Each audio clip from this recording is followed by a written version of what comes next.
Assalamualaikum warahmatullahi wabarakatuh. Berjumpa lagi dengan saya Ansar Aminullah atau Aka Anca.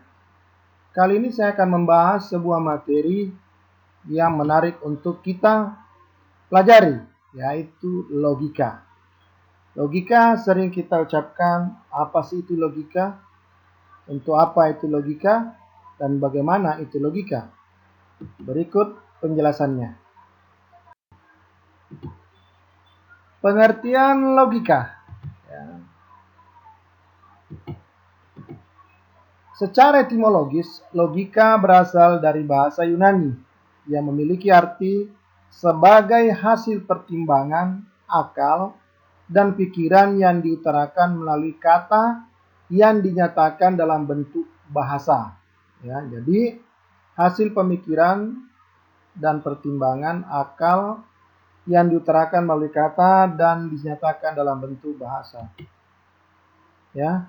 Jadi kalau begitu, logika sendiri disebut sebagai salah satu ilmu pengetahuan bagian dari filsafat yang mempelajari kecakapan untuk bisa berpikir secara luas, tepat, dan teratur. Ya, artinya kecakapan berpikir lebih cepat, lurus, dan teratur.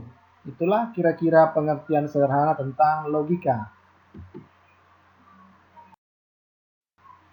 Kemudian, pengertian logika menurut para ahli. Ya. Sebelah kiri adalah seorang filsuf yang menyampaikan pertama kali tentang logika, itu adalah Aristoteles yang hidup 384 tahun sebelum Masehi.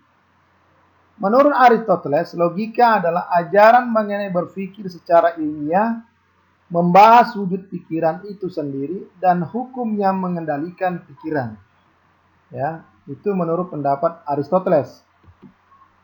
Selanjutnya, William Elston mengatakan bahwa logika adalah pengkajian atau studi terkait penyimpulan secara cermat, upaya untuk memutuskan segala ukuran guna memilih penyimpulan mana yang sah dan mana yang tidak sah. Ya. Jadi sebuah pengkajian bagaimana membuat kesimpulan yang cermat. Ya. Bagaimana kita memilih sebuah kesimpulan menjadi yang lebih baik atau dengan dikatakan sah. Ya. Kemudian kita lihat adalah seorang ahli yang telah banyak menuliskan buku tentang logika, yaitu R.J. Sukadijo. Menurutnya logika adalah suatu teknik atau cara yang memang diciptakan atau dibuat untuk meneliti ketepatan manusia dalam menalar. Jadi, cara yang diciptakan bagaimana membuat ketepatan manusia dalam menalar. Ya, ini adalah salah satu bukunya R.J. Sukadijo, yaitu Logika Dasar, ya, tradisional, simbolik, dan induktif. Baik. Fungsi logika. Ya, kita harus tahu apa sih fungsi logika. Satu, membantu dalam setiap orang agar bisa mempelajari logika sehingga bisa berpikir secara rasional, lurus, kritis, metodis, dan koheren. Maksudnya setiap orang bisa menyampaikan pemikirannya secara rasional, ya, masuk akal, lurus, tidak neko-neko, kritis adalah sesuatu yang disampaikan sesuai dengan keadaannya, metodis sesuai dengan ilmu pengetahuan, dan koheren. Yang kedua, mampu meningkatkan kemampuan Anda agar bisa berpikir yang lebih abstrak, cermat, dan objektif. Ketiga, mampu menambah kecerdasan dan mampu meningkatkan kemampuan berpikir secara tajam dan mandiri. Dan yang terakhir adalah mampu meningkatkan cinta dan keberanian dalam upaya menghindari kekeliruan dan kesesatan dalam berpikir. Selanjutnya adalah manfaat logika untuk manusia. Ya, kita harus tahu apa sih manfaatnya. Satu, melatih jiwa manusia sehingga bisa memperhalus jiwa dan pikiran. Yang kedua, mendidik Anda agar bisa berpikir jauh lebih jernih dan kritis. Ketiga, membantu Anda dalam menginterpretasikan fakta dan pendapat orang lain secara memadai.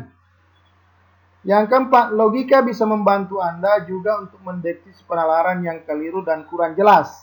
Ya, apa yang dimaksud keliru dan kurang jelas? Artinya belum sesuai dengan apa yang sesungguhnya terjadi atau masih samar-samar.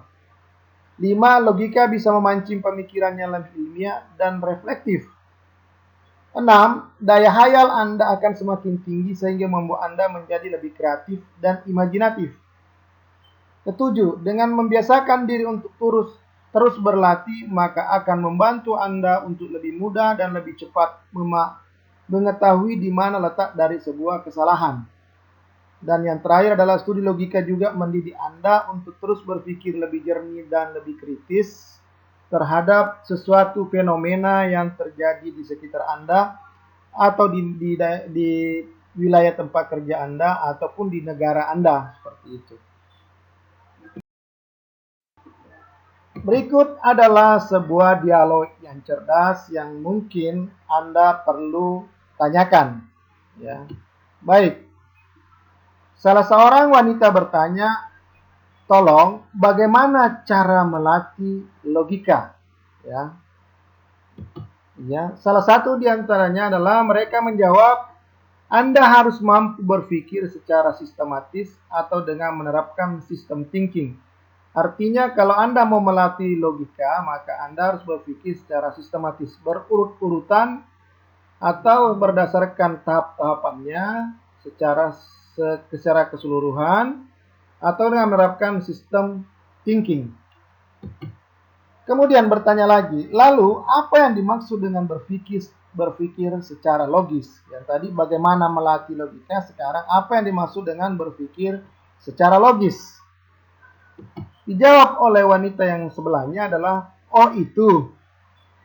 Berpikir secara logis adalah sebuah rangkaian tindakan atau proses ketika kalian lebih memprioritaskan nalar secara konsisten agar dapat mencapai simpulan dari suatu perkara atau sebuah masalah. Gitu. Jadi tindakan atau proses lebih memprioritaskan nalar secara konsisten atau terus-menerus agar dapat mencapai simpulan dari satu masalah yang Anda hadapi. Itulah berpikir secara logis.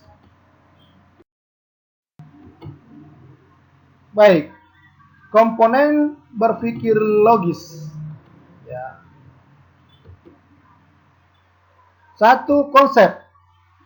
Konsep atau pengertian adalah pemahaman inti dari suatu kejadian, peristiwa atau suatu objek. Kemudian yang kedua adalah decision atau keputusan. Adalah suatu sikap dari individu ketika mengungkapkan untuk mengakui atau memungkiri suatu perkara atau hal. Itulah namanya keputusan. Yang ketiga adalah reasoning. Reasoning atau penalaran adalah proses seseorang individu atau manusia yang bertaut dengan akal budi dengan maksud untuk mencapai kesimpulan dari berbagai hal yang telah diketahui dan dipahaminya. Ya, jadi inilah komponen berpikir secara logis. Harus memiliki konsep, membuat keputusan, dan membuat penalaran. Sehingga menjadilah berpikir secara logis.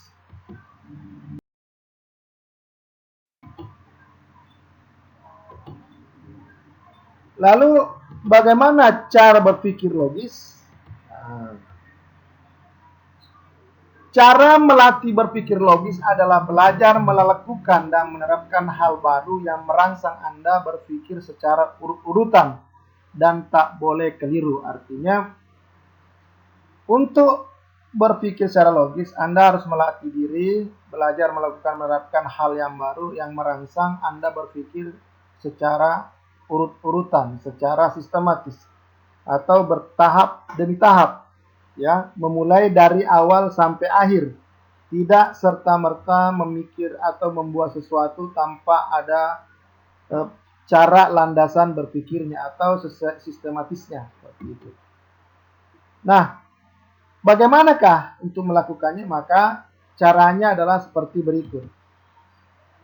Satu adalah apabila misalnya bagaimana cara pikir logis, satu adalah membuat prakarya. Coba kalau Anda tidak sistematis, tidak teliti, tidak akurasi, maka hasilnya pasti tidak bagus. Tapi karena Anda teliti, Anda urut-urutan sesuai urut-urutannya, Anda rapikan, maka hasilnya bagus. Kemudian, Anda melakukan sesuatu berdasarkan sistemnya. Misalnya seperti di sini adalah orang membuat bengkel atau membongkar sesuatu, maka ada urut-urutannya. Mana yang dilepas duluan, yang mana yang berkaitan dengan itu. Sehingga logika itu lahir dari sebuah cara berpikir yang menurut sistematis dan urut-urutan sehingga tidak boleh salah. Nah, atau apabila misalnya Anda membuat pantun, menulis pantun, itu ada ketentuannya. Misalnya apakah barisnya AA, ABAB, atau misalnya sampirannya itu adalah ABAB begitu. Sehingga apabila tidak sesuai maka Anda akan ditertawakan. Maka begitulah cara melakukan untuk membuat berpikir lebih bagus. Ya. Baik. Ya. Sebagai ungkapan terakhir adalah jalan-jalan ke kota Bandung jangan lupa mengisi saku. Kalau kamu sedang bingung tentang logika, jangan lupa membaca